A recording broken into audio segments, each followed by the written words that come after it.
أعوذ بالله من الشيطان الرجيم. بسم الله الرحمن الرحيم. ويوم ينفخ في الصور ففزع من في السماوات ومن في الأرض إلا من شاء الله وكل أتوه داخرين. وترى الجبال تحسبها جامدة وهي تمر مر السحاب صنع الله الذي يتقن كل شيء إنه خبير بما تفعلون. من جاء بالحسنة فله خير منها وهم من فزع يومئذ آمنون. ومن جاء بالسيئة فكبت وجوههم في النار هل تجزون إلا ما كنتم تعملون. إنما أمرت أن أعبد رب هذه البلدة الذي حرمها وله كل شيء وأمرت أن أكون من المسلمين. وأن أتلو القرآن فمن اهتدى فإنما يهتدي لنفسه ومن ضل فقل إنما أنا من المنذرين. وقل الحمد لله سيريكم آياته فتعرفونها وما ربك بغافل عما تعملون. اور جس دن سور میں پھونک ماری جائے گی تو زمین اور آسمان کے رہنے والے سب گھبرا کر اٹھیں گے سوائے ان کے جن کو اللہ چاہے گا، اور ہر شخص اللہ کے سامنے جھکا ہوا عاجزی کے ساتھ حاضر ہوگا. اور اے مخاطب، تو پہاڑوں کو دیکھتا ہے اور یہ سمجھتا ہے کہ وہ اپنی جگہ جمے ہوئے ہیں، حالانکہ وہ اس دن چل رہے ہوں گے جیسا کہ بادل چلتے ہیں. یہ اللہ کی کاریگری ہے، اس نے ہر چیز کو مضبوط اور مستحکم بنایا. یقیناً اللہ تمہارے کاموں سے باخبر ہے، اور جو کوئی نیکی لے کر آئے گا تو اس کو اس سے بہتر بدلہ ملے گا. اور وہ لوگ اس دن ہر قسم کی گھبراہٹ سے محفوظ ہوں گے، اور جو کوئی برائی اور سیئہ لے کر آئے گا تو ان کو جہنم کے اندر منہ کے بل ڈال دیا جائے گا، اور تم کو تمہارے اعمال کا ہی بدلہ دیا جائے گا جو تم کرتے تھے. اور مجھے تو اس بات کا حکم دیا گیا ہے کہ میں اس شہر کے رب کی عبادت کروں جس نے اس شہر کو حرمت اور عزت بخشی ہے، اور ہر چیز اسی کی ملکیت ہے. اور مجھے اللہ نے اس بات کا بھی حکم دیا ہے کہ میں فرمانبرداروں میں سے رہوں، اور مجھے اس بات کا بھی حکم ملا ہے کہ میں قرآن کریم کی تلاوت کروں. پھر جو آدمی راستہ پائے گا، ہدایت پر آئے گا، تو اس کا ہدایت کا فائدہ نفع اسی کی ذات کو ہوگا. اور جو شخص گمراہی اختیار کرے گا تو آپ ان سے کہہ دو کہ میں تو ان لوگوں میں سے ہوں جو خبردار کرتے ہیں. اور آپ یہ بھی اعلان کر دو تمام تعریفیں اللہ کے لیے ہیں. ان قریب اللہ تم کو اپنی نشانیاں دکھائے گا، پھر تم ان کو پہچان لو گے، اور آپ کا رب تمہارے کاموں سے غافل نہیں ہے. یہاں پر اللہ تعالیٰ نے قیامت کے کچھ احوال ذکر فرمائے ہیں. نفخ کے معنی پھونک مارنے کے آتے ہیں. حدیث پاک کے اندر آتا ہے کہ السور قرن، سور جو ہے سینگ کا نام ہے، جو حضرت اسرافیل علیہ السلام اپنے منہ میں لیے ہوئے ہیں. اس میں قیامت کے دن سور میں پھونک ماری جائے گی. جیسے سینگ ہوتا ہے اسی کے مانند سور ہے.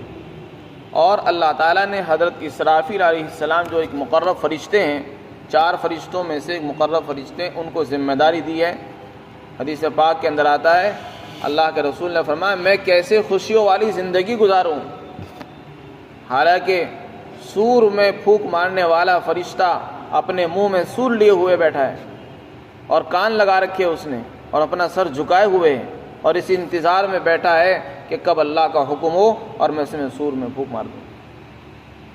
جب قیامت آئے گی تو اس میں حضرت اسرافیل علیہ السلام کو حکم ہوگا تو وہ اس میں پھونک ماریں گے. اس سے ایک آواز پیدا ہوگی، اور اس کی آواز کی گھبراہٹ سے لوگ بے ہوش ہو جائیں گے اور مر جائیں گے. اسی کو سور کہتے ہیں. تو وہ سینگ کے مانند ہے. اللہ تعالیٰ فرماتے ہیں جس دن سور میں پھونک ماری جائے گی تو زمین اور آسمان کے رہنے والے سب گھبرا جائیں گے. فضا کے معنی گھبراہٹ کے آتے ہیں، گھبرا کر اٹھیں گے۔ زمین کے رہنے والے انسان اور آسمان کے رہنے والے یعنی فرشتے، جتنے بھی زمین اور آسمان میں مخلوق اللہ کی آباد ہے، انسان، جنات، فرشتے اور دوسرے جمادات، جانور، یہ سب کے سب گھبرا جائیں گے جب سور میں پھونک ماری جائے گی، سوائے اس کے جس کو اللہ چاہے گا وہ نہیں گھبرائے گا، اور ہر ایک اللہ کے سامنے حاضر ہوگا عاجز بن کر، جھکا ہوا بن کر۔ یہاں پر جس سور کی بات کی جا رہی ہے یہ کون سا سور ہے؟ سور کا تذکرہ احادیث میں 2 مرتبہ آیا ہے۔ جب قیامت قائم ہوگی تو پہلی مرتبہ سور پھونکا جائے گا تو لوگ مر جائیں گے، پھر 40 سال تک اسی طرح رہے گا، 40 سال کے بعد دوبارہ سور پھونکا جائے گا۔ جب دوسری مرتبہ سور پھونکا جائے گا تو لوگ قبروں سے زندہ ہو جائیں گے، اٹھیں گے اور اب میدان حشر کی طرف کو چلیں گے۔ تو یہ 2 مرتبہ سور پھونکنے کا معاملہ ہوگا۔ پہلی مرتبہ سور پھونکا جائے گا، لوگ مر جائیں گے، بے ہوش ہو جائیں گے، مر جائیں گے، اور دوسری مرتبہ جب سور پھونکا جائے گا تو لوگ زندہ ہو جائیں گے۔ یہاں کون سے سور کی بات کی جا رہی ہے کہ جس سور کے وقت لوگ گھبرا کر اٹھیں گے؟ بعض مفسرین نے فرمایا کہ اس سے پہلا سور مراد ہے۔ جب پہلی مرتبہ سور پھونکا جائے گا تو لوگ گھبرا جائیں گے۔ اور اسی جیسی ایک آیت سورہ زمر کے اندر بھی آئی ہے، اس کے اندر فَصَعِقَ مَن فِي السَّمَاوَاتِ وَمَن فِي الْأَرْضِ، بجائے فزیعہ کے صعقہ ہے، یعنی بے ہوش ہو جائیں گے۔ تو اگر بے ہوشی والے معنی مراد لیے جائیں تو چونکہ پہلے سور میں بے ہوشی بھی ہوگی، لوگ گھبرائیں گے، بے ہوش ہوں گے اور مر جائیں گے، پھر بے ہوش ہو کر مر جائیں گے، تو اس سے پہلے سور بھی مراد لیا جا سکتا ہے۔ اور بعض مفسرین نے فرمایا کہ نہیں، اس سے دوسرا سور مراد ہے۔ جب دوسری مرتبہ سور پھونکا جائے گا تو لوگ گھبرا کر اٹھیں گے، لوگ گھبرا کر اٹھیں گے اور پریشان ہوں گے، حساب کتاب کی خبر سن کر پریشان ہو جائیں گے کہ اب حساب کتاب ہوگا، اس لیے گھبرا جائیں گے۔ الا من شاء اللہ،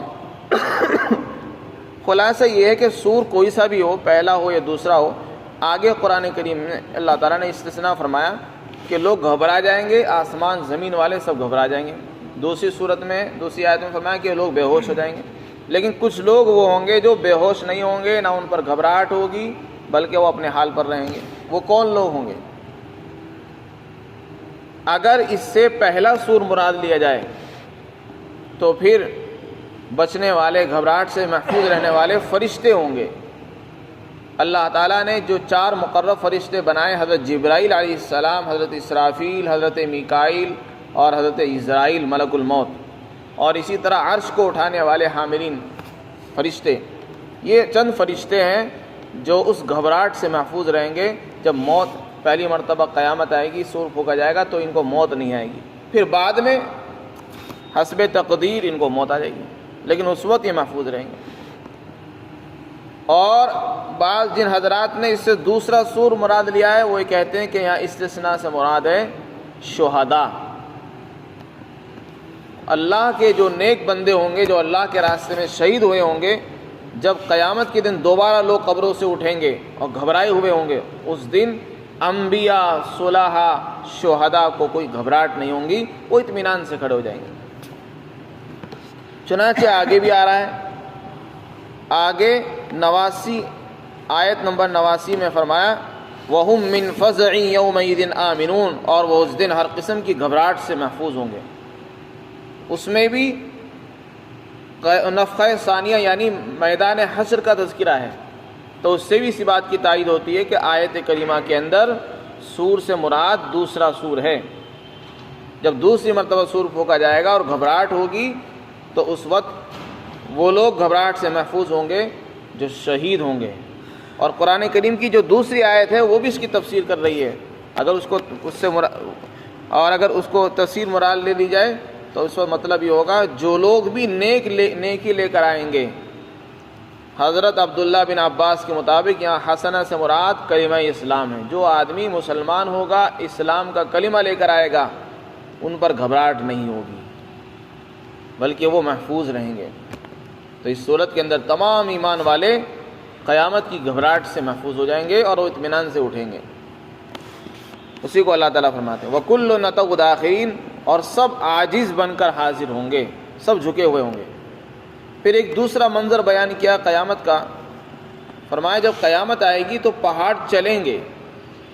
اللہ تعالیٰ فرماتے آج اے مخاطب تم کو پہاڑ ایسے نظر آتے ہیں جیسے کہ اپنی جگہ جمے ہوئے ہوں، جامد ہیں، دیکھنے میں ایسے معلوم ہوتے ہیں اور چلتے نہیں ہوں۔ لیکن جب قیامت آئے گی تو یہ پہاڑ بھی چلیں گے۔ کیسے چلیں گے؟ جیسے بادل چلتے ہیں، ادھر سے ادھر اڑتے پھرتے رہتے ہیں، اسی طرح پہاڑ اڑتے پھریں گے۔ سورہ قاریعہ کے اندر اللہ نے فرمایا یوم یکون الناس کالفراش المبثوث وتکون الجبال کالعہن المنفوش، کہ انسان تو ایسا ہو جائے گا جیسے کہ بکھرے ہوئے پروانے بکھرے ہوئے ہوں، بکھرے ہوئے پھرتے رہے، اسی طرح انسان بکھر جائے گا۔ اور پہاڑ ایسے ہو جائیں گے جیسے کہ دھنی ہوئی روئی، رنگین روئی ہو، دھنی ہوئی ہو، وہ جیسے بکھر جاتی ہے، اسی طرح پہاڑ بھی بالکل ریزہ ریزہ ہو جائیں گے اور بکھرے ہوئے پھریں گے۔ وَبُسَّتِ الْجِبَالُ بَسًّا فَكَانَتْ هَبَاءً مُنبَثًّا، قرآن فرمایا اس دن پہاڑ ریزہ ریزہ ہو جائیں گے اور ہواؤں کی طرح اڑتے پھریں گے، ہوائیں ان کو اڑائیں گی ادھر سے ادھر، ادھر سے ادھر، اور پھر ریزہ ریزہ ہو کر غبار بن جائیں گے۔ تو آج جو پہاڑ بڑے مضبوط، مستحکم، لمبے چوڑے ایسے معلوم ہوتے ہیں کہ انسان ان کی بلندی کو بھی پہنچ نہیں سکتا ہے، قیامت کی ہولناکی کو بیان کیا کہ ایسے مضبوط اللہ کی مخلوق ہے وہ بھی بچ نہیں سکے گی، ان کی بھی حیثیت ختم ہو جائے گی۔ پھر انسان کیا حیثیت رکھتا ہے؟ جب پہاڑ جیسی مضبوط مخلوق بھی ریزہ ریزہ ہو کر اڑے گی تو انسان کی کیا حیثیت ہے، کیا مقام ہے اس کا؟ اس لیے انسان کو غرور نہیں کرنا چاہیے، جب اللہ کی طرف سے حکم ہوگا ہر چیز بے حیثیت بن جائے گی۔ سن اللہ، آگے فرمایا یہ کوئی مشکل کام نہیں اللہ کے لیے، یہ تو اللہ کی کاریگری ہے۔ اللہ نے ہر چیز کو مضبوط طریقے پر پیدا فرمایا ہے، اور وہ جب چاہتا ہے اس کی جڑیں اکھاڑ بھی سکتا ہے۔ آج دنیا میں لوگوں نے بڑی بڑی عمارتیں، بلڈنگیں مضبوط قائم کر رکھی ہیں، لوگ سمجھتے ہیں کہ بس یہ تو ہمیشہ اسی طرح رہے گی۔ اللہ تعالیٰ اشارہ فرماتے ہیں جیسے مضبوط پہاڑ اپنی جگہ قائم نہیں رہ سکیں گے، تمہارے محلات، تمہارے مکانات یہ بھی اس دن اکھڑ جائیں گے۔ اس لیے ان پر غرور نہ کرو اور اللہ سے ڈرتے رہو۔ یقیناً اللہ تمہارے کاموں کو جانتا ہے، خوب باخبر ہے۔ پھر اس کے بعد فرمایا قیامت کا دن جو دن ہوگا وہ دن ہوگا کہ جس دن جو آدمی کوئی نیکی لے کر آئے گا اس کو اس سے بہتر بدلہ ملے گا۔ یہ تو اللہ کا وعدہ ہے، جو ایک نیکی لے کر آئے گا اس کو 10 گنا اللہ تعالیٰ عطا فرماتے ہیں، اور اس سے زیادہ بھی اللہ تعالیٰ دے سکتے ہیں۔ یہ تو اللہ کا قانون ہے، ایک کے بدلے میں 10 نیکیاں ملتی ہیں، ایک عمل کرے نیکیاں 10 کی ملتی ہیں، اور رمضان میں اس کا درجہ اور بڑھا دیا جاتا ہے ثواب۔ حسنہ سے مراد حضرت عبداللہ بن عباس ابن مسعود رضی اللہ عنہما نے کلمہ اسلام مراد لیا ہے، فرمایا کہ جو آدمی اسلام کا کلمہ لے کر آئے گا تو بس اس کو کلمے کی وجہ سے بھلائی اور خیر پہنچے گی، یعنی اس کو جو جنت ملے گی وہ اسلام کی بدولت ملے گی، اور جنت کی صورت میں اس کو بھلائی ملے گی۔ اور سیئہ سے مراد ہے کفر اور شرک، یعنی جو آدمی شرک اور کفر کے ساتھ آئے گا تو پھر ان کو منہ کے بل جہنم میں ڈال دیا جائے گا۔ اور حسنہ سے مراد عام نیکی بھی لی جا سکتی، جو بھی آدمی کوئی نیک عمل لے کر آئے، کوئی صدقہ، کوئی خیرات، کوئی نماز روزہ، تو اللہ تعالیٰ اس کا بدلہ بھی کئی گنا دینے پر قادر ہے۔ تو دونوں مطلب اس کی مراد لی جا سکتے ہیں۔ اور سیئہ سے مراد بھی عام لیا جا سکتا ہے کہ جو آدمی کوئی گناہ لے کر آئے گا اس کو منہ کے بل جہنم میں ڈال دیا جائے گا۔ اگر وہ کافر ہے، اگر سیئہ سے مراد کفر و شرک ہے، پھر تو یہ بات سمجھ میں آتی ہے کہ کافر کا ٹھکانہ جہنم ہے۔ لیکن اگر کوئی مسلمان کوئی گناہ کے ساتھ آئے گا تو اس کو بھی جہنم میں ڈالا جائے گا۔ پہلے وہ گناہوں کی تطہیر کرے گا، گناہوں سے پاک صاف ہوگا، گناہوں کی سزا بھگتنے کے بعد پھر اس کو جہنم سے نکال کر جنت میں پہنچایا جائے گا۔ اس کے بعد فرمایا تم کو جو بدلہ دیا جائے گا، سزا دی جائے گی، تمہارے کاموں کی ہی دی جائے گی۔ کسی دوسرے نے کوئی برائی کی اور اس کی سزا دوسرے کو دے دی جائے، ایسا نہیں ہوگا۔ وہاں پورا انصاف ہوگا، کسی پر ذرہ برابر ظلم نہیں ہوگا۔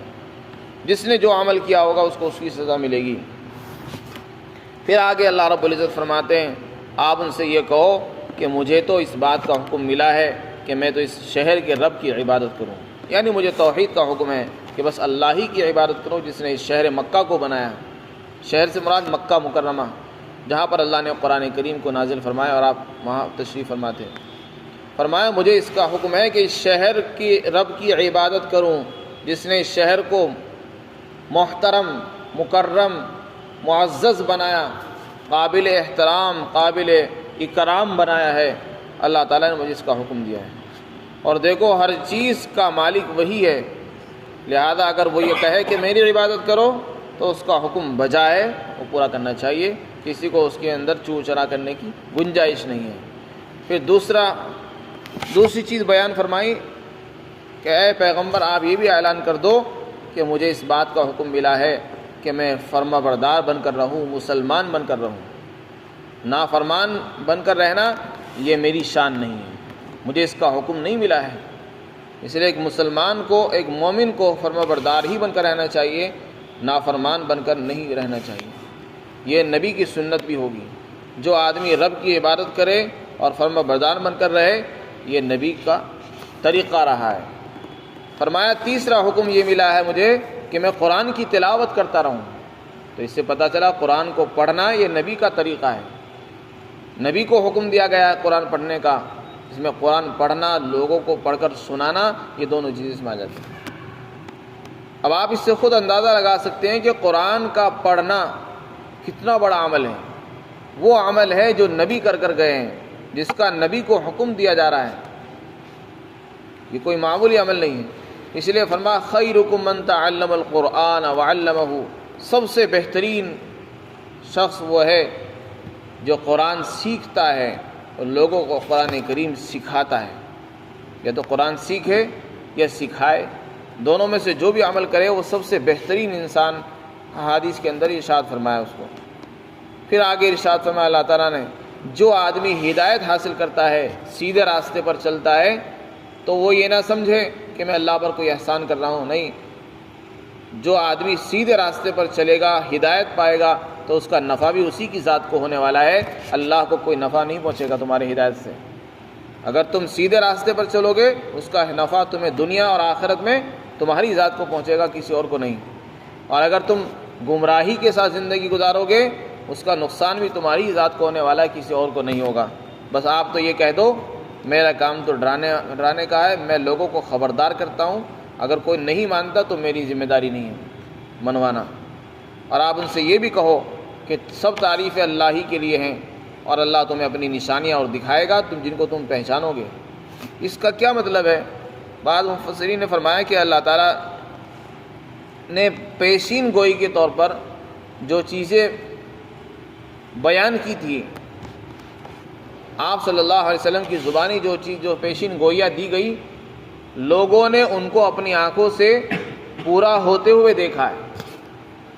تو اللہ تعالیٰ فرماتے ہیں، اشارہ کر رہے ہیں، آپ ان سے کہہ دو جن نشانیوں کا ہم نے تذکرہ کیا ہے اور ہم نے خبریں دی ہیں وہ بعین ہی آپ اپنی آنکھوں سے پوری ہوتے ہوئے دیکھو گے۔ چنانچہ آپ صلی اللہ علیہ وسلم نے بہت سی پیشین گوئیاں دی، قرآن کریم کے ذریعے دی گئی، احادیث کے ذریعے دی گئی، اور وہ آج پوری ہو رہی ہیں۔ اس سے آپ صلی اللہ علیہ وسلم کی نبوت اور رسالت کی حقانیت کو بتانا مقصود ہے کہ آپ سچے رسول ہیں۔ آپ نے جو خبریں دی ہیں لوگوں نے ان کو اپنی آنکھوں سے پورا ہوتے ہوئے دیکھا ہے، اور یہ خبریں وہی دے سکتا ہے جو نبی اور رسول ہوتا ہے۔ عام انسان خبریں دے، اس کی خبروں میں جھوٹ کا بھی احتمال ہوتا ہے، نبی کی خبریں جھوٹی نہیں ہوتی۔ اس سے آپ کی حقانیت معلوم ہوتی ہے، اور آپ کا رب تمہارے کاموں سے بے خبر نہیں ہے بلکہ تمہارے کاموں کو خوب جانتا ہے۔ اللہ تعالیٰ ہم سب کو